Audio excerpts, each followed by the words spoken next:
This week's parasha has a reference to the ritual of Havdalah, the ritual that we do every Saturday night to bid farewell to Shabbat. It's a subtle hint, but once you've seen it, it's hard not to see it. The elements of Havdalah, of course, are the wine, the spices, sweet-smelling spices, and the fire, the flame of the Havdalah candle. And these elements show up in the story, a very sad story, of the two sons of Aaron who sadly are struck down after bringing an unwanted offering of some sort, an Eish Zara, a foreign fire. And exactly what their sin was isn't perfectly clear, but we'll get to that in a moment.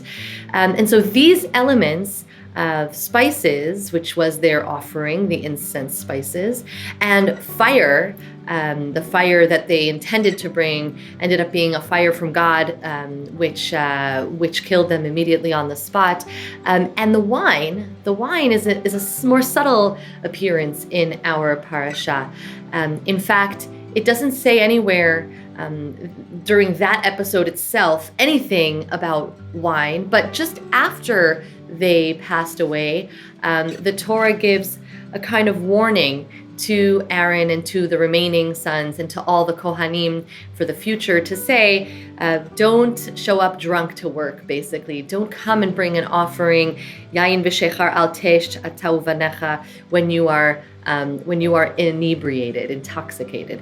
And so the Midrash learns from this that their sin, the sin of Nadav and Avihu, was that they came to a holy place, they tried to do a holy offering, and yet they were inebriated. They were doing it in an inappropriate state of mind, without the solemnity and respect that it deserved. And so their punishment was sort of a warning to future Kohanim and to future people who were encountering a place of holiness, that we should do so with a little bit of care and trepidation, to be in the right frame of mind to encounter Kedusha, to encounter holiness.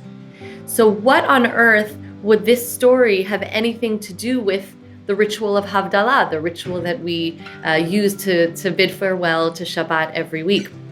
The spices, the wine, the fire, that's one thing. But the phrase, Lahavdil bein kodesh lechol, that we say in the midst of Havdalah, actually at the end of the last blessing of Havdalah, we bless God who separates, who distinguishes between kodesh and chol, between holy and common or profane. That phrase appears right here in our parasha as well. In that warning to the Kohanim to refrain from being intoxicated during their holy work, the Torah says, Lahavdil bein hakodesh ubein hachol, in order to distinguish between the holy and the profane, ubein hatameh ubein hatahor, from pure and impure. In other words, acknowledge sacred moments, holy moments, and give them the dignity that they so deserve. And we say this at a moment when we're bidding farewell to a holy day, where we are departing from Shabbat, and we acknowledge that holy and ordinary, that both of these elements have a place in our lives. That after an episode such as that, as the death of Aaron's sons, we might be so intimidated to encounter any holiness that we might shun those opportunities, or we might be scared to encounter holiness and do it the wrong way, or that maybe we aren't worthy in some way to really encounter a holy day like Shabbat and to do it right, so to speak. But we recite Havdalah because we remember that we are ordinary, Shabbat is special, and yet the two of these can coexist. And the rest of the week brings us into Shabbat, and Shabbat brings us right into the rest of the week. And so it helps us put the holy and the ordinary in conversation with each other. And it also brings in wine or grape juice or other intoxicating beverage that we may use. Sometimes people can make Havdalah on beer, for example, or any significant drink. But we bring in wine into the Havdalah ceremony and into so many rituals to remind us that it doesn't mean that wine is inherently bad, or that enjoying the pleasures of the world is dangerous in and of itself. It just has to be done in moderation.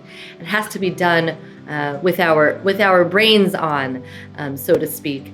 And when we read this story of Nadav and Avihu, it doesn't mean that there's no place for wine in Judaism.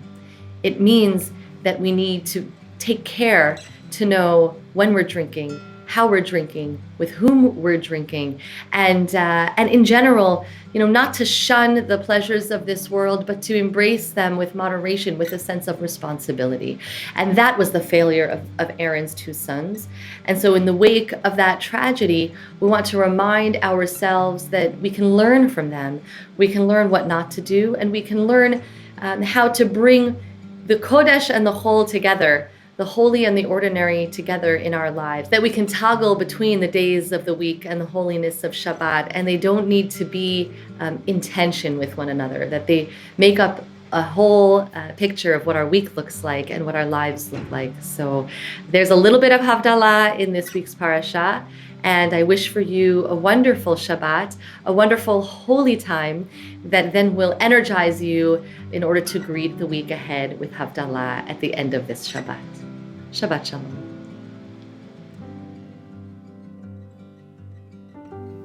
Shabbat Parah is the third of 4 Shabbatot leading up to the month of Nisan. The maftir deals with the Parah Aduma, the red heifer, whose ashes were to be mixed up with water, and the concoction would be used to purify those who have come into contact with a corpse. If you will, an ancient rite of detoxification. Because only people who were pure were able to partake in the Passover sacrifice, there was, so to speak, a public announcement to remind anyone who may have become impure to purify themselves before they make the long trip to Jerusalem. In the Haftarah for Parshat Parah, Ezekiel berates the people for defiling the house of Israel and taking God's name in vain. Their disrespect for God caused their exile and their dispersion. Ezekiel's words details redemption in order to avoid further humiliation. Now, at the beginning of the Haftarah, Ezekiel speaks about God's reputation. For his sake alone, God will bring the people back together and purify them, Ezekiel says. God will give them a new heart and return the Holy Spirit to them. And this in order that the people follow faithfully God's ways. Now, when the people finally come back and are gathered in the land of Israel, there will be an abundant amount of grain. Trees will be filled with fruit so that the people will never again be humiliated in the eyes of other nations. Places and cities in the land of Israel that were destroyed, that were decimated, will be rebuilt, and small settlements will be overflowing with inhabitants. Thus, the nations all around Israel will finally see the rewards that God bestows upon his people when they follow his ways. At the end of the Haftarah, however, there is a shift, and the focus is towards the people of Israel and their well-being. In the final 2 verses, 2 psukim of the Haftarah, which the Sfardim do not read, God promises to multiply the Jewish people like sheep, and this he will do for their sake. Jerusalem will be filled with inhabitants, and all people will know that the Lord is God. Now, this Haftarah teaches us that there needs to be a balance between spirituality and human welfare.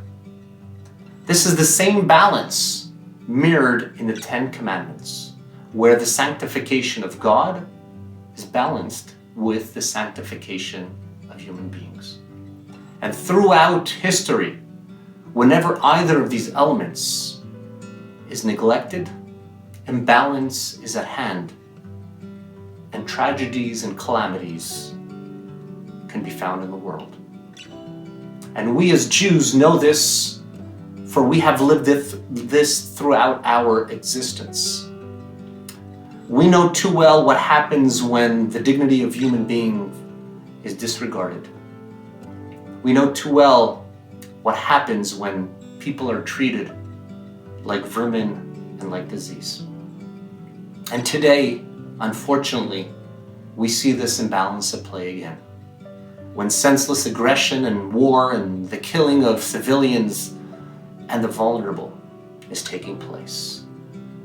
Disregard for human life is disrespecting God and His creations. May God restore peace on earth.